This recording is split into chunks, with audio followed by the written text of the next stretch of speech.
नमस्कार, मेरा नाम आलोक है। आप लाइव स्ट्रीम्स देख रहे हैं। इस वक्त की बड़ी खबर निकल के आ रही है देश की राजधानी दिल्ली से।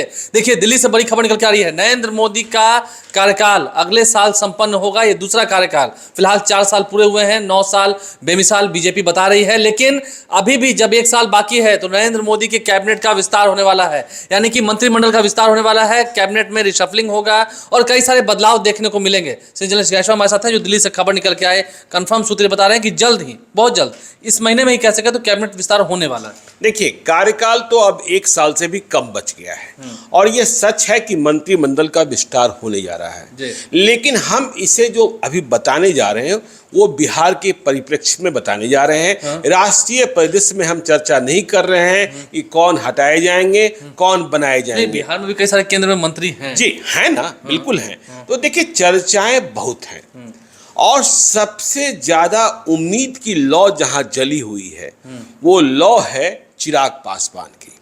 और कहा यह जा रहा है कि प्रधानमंत्री यूएस की यात्रा प्रारंभ करने के पहले या आते ही मंत्रिमंडल का विस्तार कर सकते हैं और चिराग पासवान इसमें मंत्री बनेंगे, यह बात तय मानी जा रही है। चिराग पासवान का केंद्र मंत्री बनना तय है। केंद्र में मंत्री बनना तय है। अब देखिए, इफ बट कहाँ है?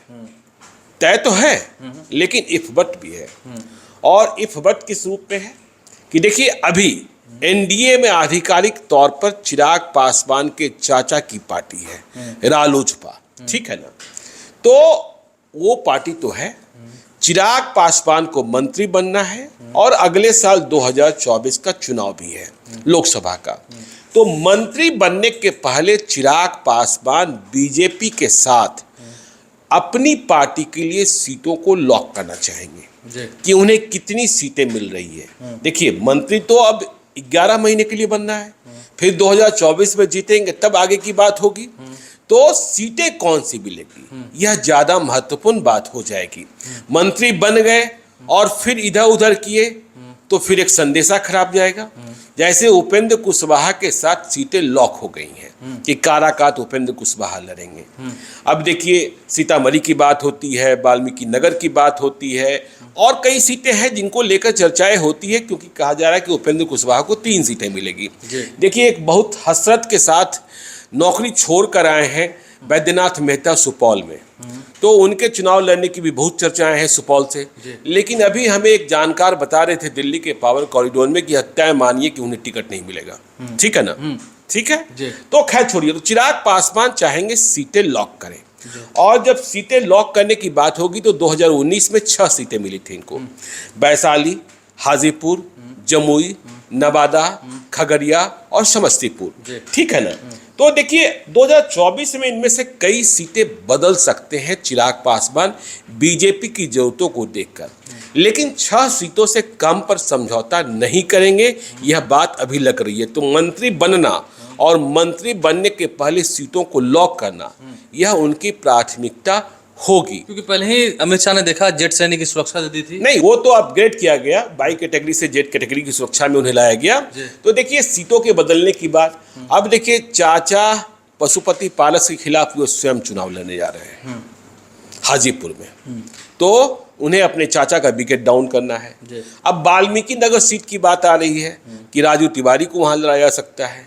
मधुबनी सीट की बात आ रही है, वहां किसी नेताजी की बिटिया को लड़ाया जा सकता है। तो ये तमाम चर्चाएं। वैशाली लड़ना चाहते हैं चिराग पासवान, लेकिन सुनने को यह मिल रहा है कि वैशाली सीट बीजेपी खुद लड़ना चाहती है, क्योंकि वैशाली को लोकतंत्र की जननी कहा जाता है, ठीक है ना। तो ये सारी चर्चाएं हैं।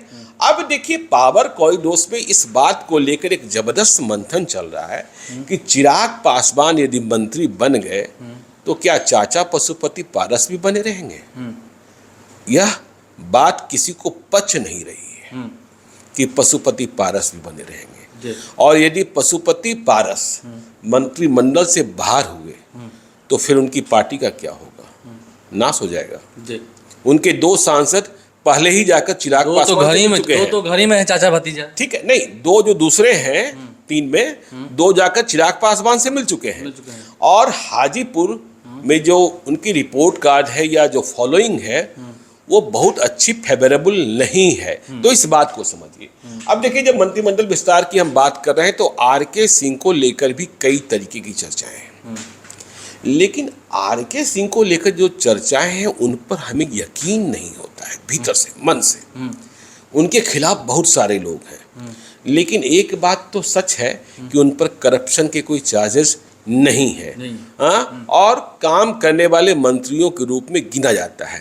तो यदि रिसफलिंग हो रही है और आर.के. सिंह प्रभावित हो रहे हैं, इसके दो मायने समझे जा सकते हैं। पहला, आरा से बेटिकट हो जाएंगे, और दूसरा यह भी तय मानिए कि यदि वे बेटिकट हो रहे हैं तो उन्हें कोई महत्वपूर्ण जिम्मेदारी दी जा सकती है, चाहे किसी संवेदनशील प्रदेश का राज्यपाल बना दिया जाए या कोई सिक्योरिटी काउंसिल में आ जाए, सिक्योरिटी एडवाइजर बना दिए जाए।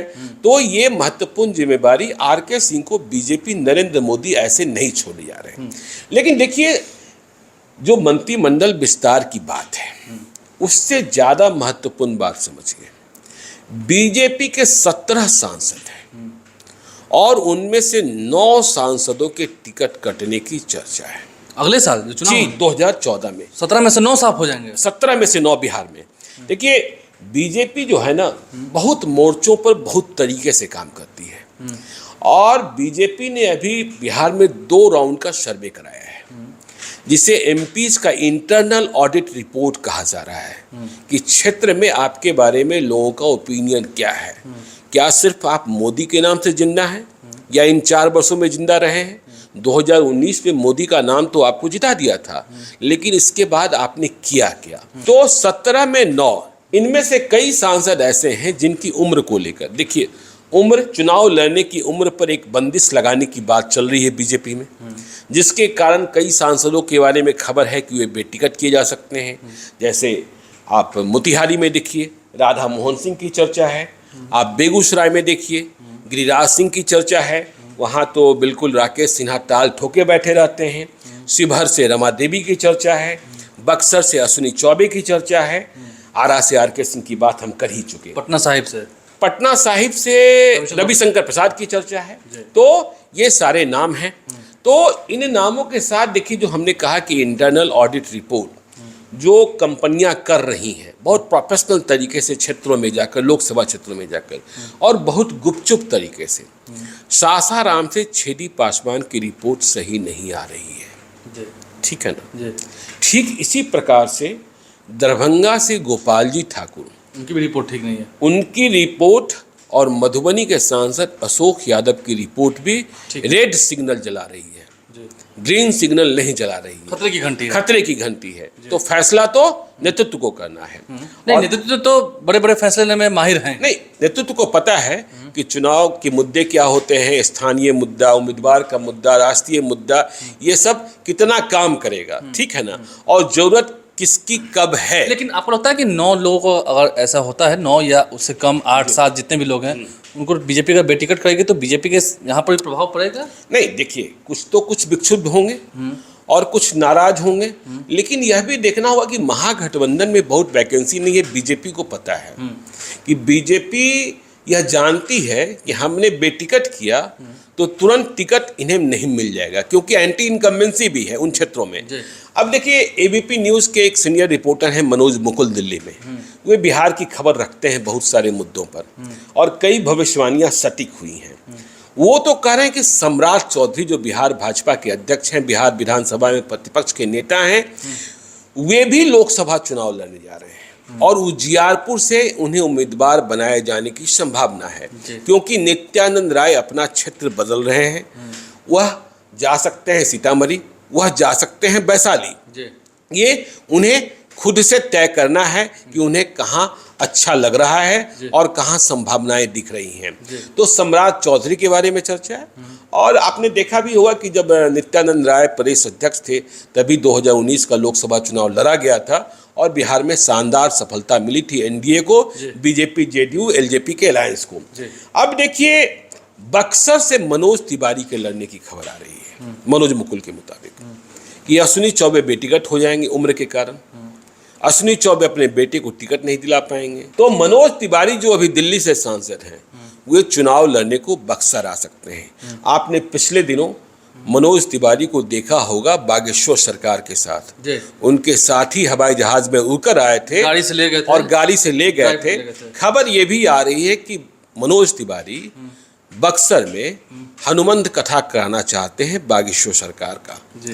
तो ऐसे मौके पर, और आप जानते हैं कितना बड़ा आयोजन होता है, और जहां बागेश्वरी धाम का यह आयोजन होता है वहां श्रद्धालु किस तरीके से लाखों लाख की संख्या में, 5 लाख 10 लाख की संख्या में लोग उमड़ते हैं। और जब चुनाव के समय ऐसी बातें होंगी, ऐसी कथाएं होंगी, तो वह तो चुनाव को प्रभावित करेगी ही करेगी। और देखिए, मनोज मुकुल की एक और खबर ये है कि बिहार विधानसभा में प्रतिपक्ष के नेता, बिहार की विरोधी दल के नेता विजय कुमार सिन्हा को कह दिया गया है कि आप मुंगेर में ललन सिंह के खिलाफ ताल ठोकने के लिए तैयार रहिए। अब ललन सिंह के खिलाफ कितनी मजबूती से ये ताल ठोक पाएंगे वो देखना होगा। लखीसराय से विधायक हैं, उनका घर जो है मोकामा विधानसभा क्षेत्र में है, लेकिन वहां मिजाज किस तरीके से काम करेगा, क्योंकि वहां गर्मी भी है, ठंडक भी है। अब गर्मी कितनी तेज, ठीक इसी प्रकार से चर्चा ये है कि आरसीपी सिंह को फाइनली कह दिया गया है कि आप नालंदा लड़िए, नालंदा ही लड़िए, नालंदा ही लड़िए। बीच में चर्चा थी कि वो तो आरसीपी सिंह बचेंगे कि मिट जाएंगे, वो तो वो जाने। क्योंकि देखिए, नालंदा नीतीश कुमार का गृह जिला, नालंदा का पर्याय नीतीश कुमार है, तो वहां आरसीपी सिंह लड़कर क्या हासिल कर पाएंगे। और महागठबंधन के समीकरण जो हैं कि वहाँ कुर्मी यादव मुसलमान एक हो जाते हैं, तो फिर बहुमत बहुत अधिक हो जाता है। लेकिन नरेंद्र मोदी का सुपर ब्रांड, ठीक है, यह कितना काम करता है, यह देखने की बात होगी। तो इन्हीं चर्चाओं के बीच और भी चर्चाएं हैं होती हैं, लेकिन फिलहाल जो केंद्र में मंत्रिमंडल का विस्तार होना है उसमें चिराग पासवान के लिए अहम जगह है। बिहार से कुछ लोग ड्रॉप होंगे। नहीं, ड्रॉप तो हमने कहा ही कि जब यदि चिराग पासवान बन रहे हैं तो आना होगा पीछे। नहीं, तो फिर चाचा भतीजा दोनों मंत्री रहेंगे। इस पर पावर कॉरिडोर्स में कोई भी आदमी यह मानने को तैयार नहीं होता है। तो क्या अभी ही हिट विकेट हो जाएंगे? ठीक है, पारस पिछली बार देखा था ना, कई लोगों ने इस्तीफा दे दिया था। यदि बीजेपी ने इंटरनल ऑडिट कराई है एमपीज की, तो हाजीपुर में भी हुआ होगा।